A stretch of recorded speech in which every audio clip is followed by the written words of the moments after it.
Hello ನಮಸ್ಕಾರ, welcome back to the ಪ್ರಾರ್ಥನಾ ಹೆಗಡೆ ವಿಶಿಷ್ಟ ಯೂಟ್ಯೂಬ್ ಚಾನಲ್.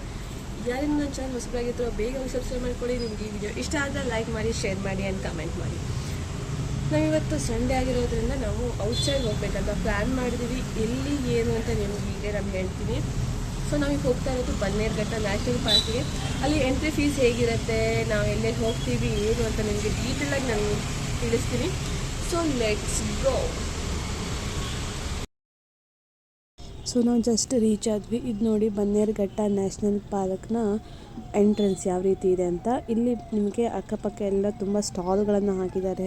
ತಿಂಡಿ ಇರ್ಬೋದು ಅಥವಾ ಆಟಿಕೆ ಸಾಮಾನು ಇರ್ಬೋದು, ಕ್ಯಾಪ್ಗಳಿರ್ಬೋದು ಅಥವಾ ಸ್ಪೆಕ್ಟ್ಗಳಿರ್ಬೋದು, ಈ ಥರ ಸ್ಟಾಲ್ಗಳಿವೆ. ನಾವು ಬೆಳಗ್ಗೆ ಹೋದಾಗ 10:30 ಆಗಿತ್ತು. ಸೊ ಎಲ್ಲ ಸ್ಟಾಲ್ಗಳನ್ನು ಇನ್ನೂ ಹಾಕ್ತಾಯಿದ್ರು, ಇನ್ನು ಯಾವುದು ಫುಲ್ಲಾಗಿ ಹಾಕಿರಲಿಲ್ಲ.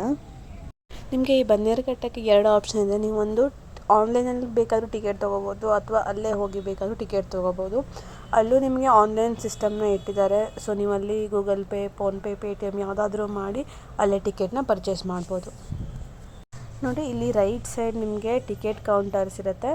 ಸೊ ಟಿಕೆಟ್ ಕೌಂಟರ್ಗೆ ಹೋಗಿ ನೀವು ಟಿಕೆಟ್ ತೊಗೋಬೇಕಾಗತ್ತೆ. ಪರ್ ಪರ್ಸನ್ಗೆ ಈಗ ನೀವು ಸಫಾರಿ ಹೋಗ್ತೀರಾ ಅಂತ ಆದರೆ 400 ರುಪೀಸ್ ಆಗುತ್ತೆ. ಅದು ಸಫಾರಿ ಪ್ಲಸ್ ಝೂನು ಆಗುತ್ತೆ. ಸೊ ಸಫಾರಿ ಅಂದರೆ ಇಲ್ಲಿ 2 ಥರದ ಸಫಾರಿ ಇರುತ್ತೆ. ಒಂದು ಜೀಪಲ್ಲಿ ಕರ್ಕೊಂಡು ಹೋಗ್ತಾರೆ, ಮತ್ತೊಂದು ಮಿನಿ ಬಸ್ಸಲ್ಲಿ ಕರ್ಕೊಂಡು ಹೋಗ್ತಾರೆ. ಸೊ ನಾವು ತೊಗೊಂಡಿರೋದು ಬಸ್ ಆಗಿರೋದ್ರಿಂದ ಬಸ್ಗೆ 400 ರುಪೀಸ್ ಆಗುತ್ತೆ. ನೋಡಿ ಇಲ್ಲಿ ಟಿಕೆಟ್ ಕೌಂಟರ್ ಇದೆ. ಇಲ್ಲಿ ಟಿಕೆಟ್ನು ನೀವು ಒಬ್ಬರೇ ಹೋಗಿ ತೊಗೋಬೇಕಂತ ಬೋರ್ಡನ್ನು ಹಾಕಿದ್ದಾರೆ. ಸೊ ಇಲ್ಲೇನು ಒಂದು 5-6 ಜನ ಬಂದು 5-6 ಜನನು ಹೋಗಿ ಸಾಲಲ್ಲಿ ನಿಂತ್ಕೋಬೇಕಂತ ಇರಲ್ಲ. ಸೊ ನೀವು ಒಬ್ಬರೇ ಹೋಗಿ ನಿಂತ್ಕೊಂಡು ಟಿಕೆಟ್ನ ತರ್ಬೋದು. ಇಲ್ಲಿ ಈ ರೀತಿ ಎಂಟ್ರೆನ್ಸು, ನೀವು ಟಿಕೆಟ್ನ ಕೊಟ್ಟು ಈ ರೀತಿ ಬಂದರೆ ಲೆಫ್ಟ್ ಸೈಡ್ ಹೋಗಿ ಅಲ್ಲಿ ನೀವು ವೇಟ್ ಮಾಡಬೇಕಾಗತ್ತೆ. ಸೊ ಅಲ್ಲಿ ಕೇಳ್ತಾರೆ, ನೀವು ಬಸ್ ಆದರೆ ಈ ಕಡೆ ಬರಬೇಕು ಆ್ಯಂಡ್ ಜೀಪ್ಗಳಾದರೆ ಬೇರೆ ಕಡೆ ಸಾಲಲ್ಲಿ ನಿಂತ್ಕೋಬೇಕಾಗತ್ತೆ. ನಾವು ಬಸ್ ತೊಗೊಂಡಿರೋದ್ರಿಂದ ನಾವು ಬಸ್ ಸಾಲಲ್ಲಿ ನಿಂತ್ಕೊಂಡಿದ್ದೀವಿ. ಆ್ಯಂಡ್ ಅಲ್ಲಿ ನಿಮಗೆ ಬಸ್ಗೆ ಫುಲ್ ಪ್ಯಾಂಪರ್ ಮಾಡಿರ್ತಾರೆ. ಸೊ ಯಾವುದೇ ಪ್ರಾಣಿನೂ ಒಳಗಡೆ ಬರೋಕ್ಕಾಗಲ್ಲ.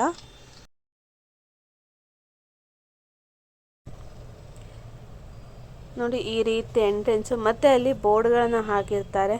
ಸೊ ಇದು ನಂದೇ ಸೀಟು ಅಂತ ಏನೂ ಇರಲ್ಲ. ಸೊ ನಿಮ್ಗೆ ಅಲ್ಲಿ ಯಾವ ಸೀಟ್ ಬರುತ್ತೋ ಆ ಸೀಟಲ್ಲಿ ನೀವು ಕೂತ್ಕೋಬೇಕಾಗುತ್ತೆ. ನೋಡಿ ಇದೇ ಥರ ಬಸ್ಸು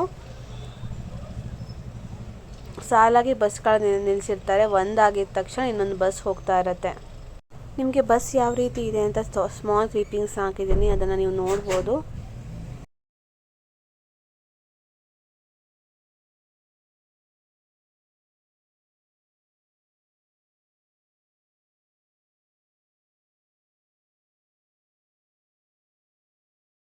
ಫಸ್ಟ್ ನೋಡೋಕ್ಕೆ ಸಿಕ್ಕಿರೋದು ನಮಗೆ ಜಿಂಕೆಗಳು.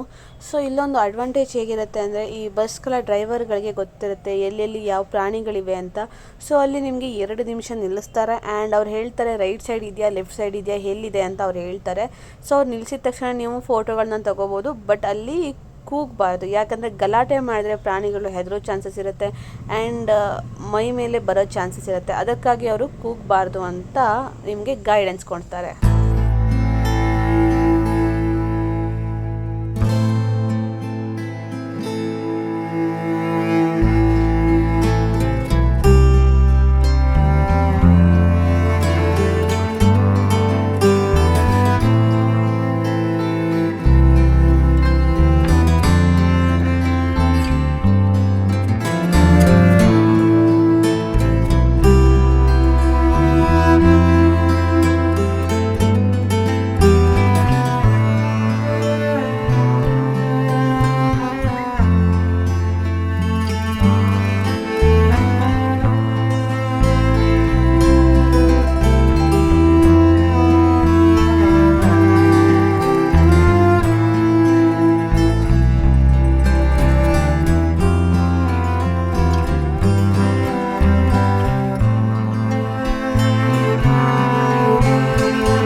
ಜಿಂಕೆಗಳನ್ನು ನೋಡಾದ್ಮೇಲೆ ನಮಗೆ ನೆಕ್ಸ್ಟ್ ಸಿಕ್ಕಿರೋದೇ ಆನೆಗಳು.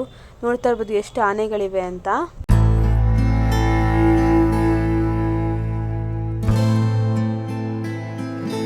ಸೊ ಇಷ್ಟು ದಿನ ನಾನು ಟಿ ವಿಗಳಲ್ಲಿ ಮಾತ್ರ ನೋಡಿದ್ದೆ, ವ್ಯಾನ್ ಮುಂದೆ ಹೋಗ್ತಾ ಇದ್ದಾಗ ಮುಂದುಗಡೆಯಿಂದ ಆನೆ ಸಿಕ್ಕಿದಾಗ ಆನೆ ಮುಂದೆ ಬರ್ತಾ ಇರೋ ಸೀನ್ನ.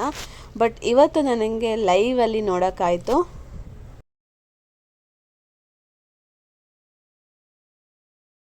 ಸೊ ನೆಕ್ಸ್ಟ್ ನಮಗೆ ಕಂಡಿರೋದು ಕರಡಿಗಳು ತುಂಬ ಇವೆ ಅಲ್ಲಿ.